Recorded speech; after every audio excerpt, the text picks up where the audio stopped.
सावित्री का घर हमेशा से ही ठंडी कड़कती सर्दी में भी एक अलग सी हलचल से भरा रहता था, लेकिन आज कुछ अलग ही माहौल था। ऐसा लगता था जैसे घर की दीवारें भी सावित्री की चिंता और गुस्से की गर्माहट को महसूस कर रही हों। पूरे घर में एक अजीब सी खामोशी थी और इस खामोशी के बीच केवल डाइनिंग टेबल पर बैठा परिवार था। भाग्यवान, उसका पति अविनाश और सुमित, दोनों बेटे। हर कोई जानता था कि आज की बैठक सामान्य नहीं होने वाली थी, क्योंकि सावित्री की चिंता का मुख्य कारण बड़ा बेटा अविनाश था, जिसकी शादी को लेकर वो लगातार परेशान रहती थी। अविनाश अब शादी के काबिल हो गया था, लेकिन उसकी जिद और अनमनेपन ने पूरे घर में एक अजीब सी तंगी और बेचैनी फैला रखी थी, जैसे घर के हर कोने में अविनाश की गैर जिम्मेदारी की गूंज सुनाई दे रही हो। सावित्री ने गहरी सांस लेते हुए अपने पति की ओर देखा। उसके हाथ हल्के से कांप रहे थे और चेहरे पर तनाव की परतें साफ दिखाई दे रही थीं। उसने धीरे धीरे कहा, सुनिए जी, हमारी अविनाश की उम्र निकल ही रही है, लेकिन ये नालायक है कि शादी करने को तैयार ही नहीं।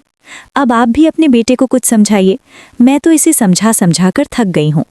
भाग्यवान ने अपनी आदत के मुताबिक हल्की मुस्कान के साथ कहा, अविनाश अब बड़ा हो गया है, उसे अपने फैसले लेने का पूरा हक है। अगर वो अभी शादी नहीं करना चाहता तो रहने दो, क्यों उस पर दबाव डाल रही हो। सावित्री का गुस्सा 7वें आसमान पर पहुंच गया और उसके शब्द कमरे की ठंडी हवा में आग की तरह फैल गए। उसने जोर से कहा, तो इसका मतलब ये हुआ कि मैं तुम तीनों की नौकरानी बनी रहूं और बुढ़ापे में बस काम ही करती रहूं। मुझे भी बहू का सुख चाहिए, लेकिन ठंड बढ़ रही है और इस बढ़ती ठंड में मुझसे ऊपर वाली खुली रसोई में खाना नहीं बनता और आप लोगों को मेरी कोई परवाह नहीं। अब मेरी एक बात कान खोलकर सुन लो, जब तक इस घर में बहू नहीं आएगी यही हाल रहेगा। अब और बहस नहीं। उसकी आवाज में ऐसी ठंड और कठोरता थी कि भाग्यवान को एहसास हुआ कि अब उसे खुद कुछ कदम उठाने होंगे। घर में हर दीवार, हर दरवाज़ा और हर फर्श के कोने में एक अजीब सी सन्नाटा और तनाव का मिश्रण था, जैसे सावित्री की जिद और उसकी शिकायतें कमरे में स्थायी रूप से अंकित हो गई हों। भाग्यवान में ऑफिस पहुंचते ही अविनाश को फ़ोन किया और घर का हाल बताया। अविनाश ने पहले तो चुप्पी साध ली, लेकिन फिर उसकी रोज़मर्रा की परेशानियों और माँ की जिद को ध्यान में रखते हुए शादी के लिए हाँ कर दी।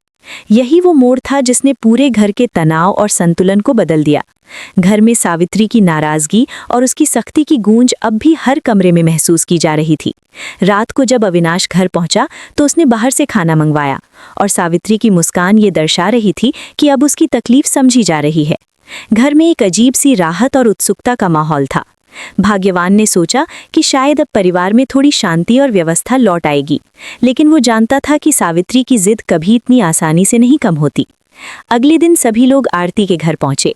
आरती एक सीधी साधी घरेलू लड़की थी और रिश्ता पक्का हो गया। महीने भर के भीतर आरती में शादी कर घर आकर अपनी नए जीवन की शुरुआत की।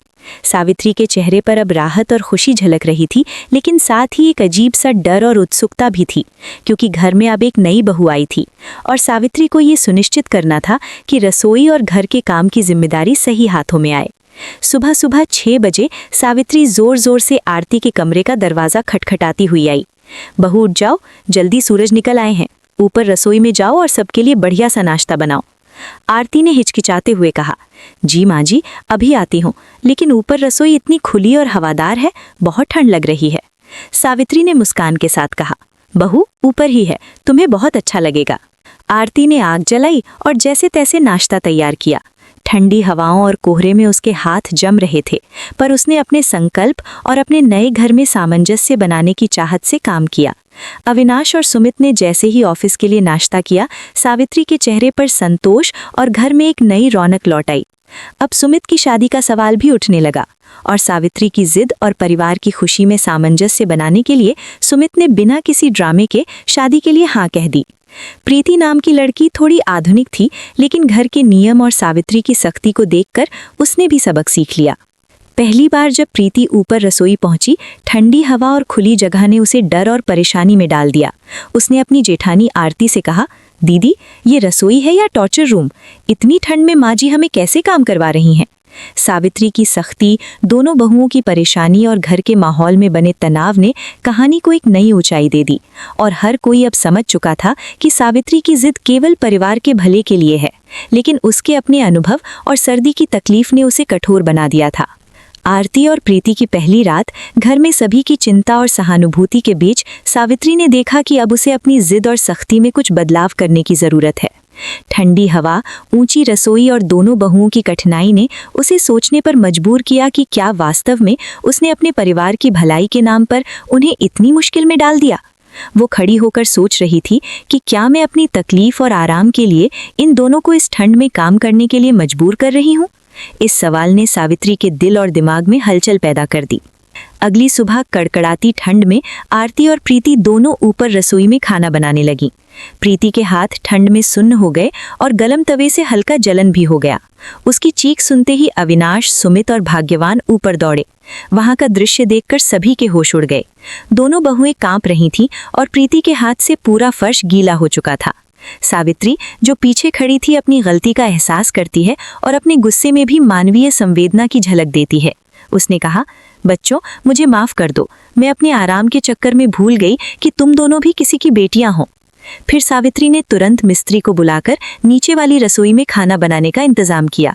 अब घर में सच्ची खुशी लौट आई। सावित्री और उसकी दोनों बहुएं मिलकर अपनी रसोई में हरी भरी सब्जियां उगाती हैं, जिससे घर में ताजगी, खुशबू और स्वाद दोनों बरकरार रहें। हरी सब्जियों की महक और ताजगी ने घर के सदस्यों को फिर से जोश और ऊर्जा दी।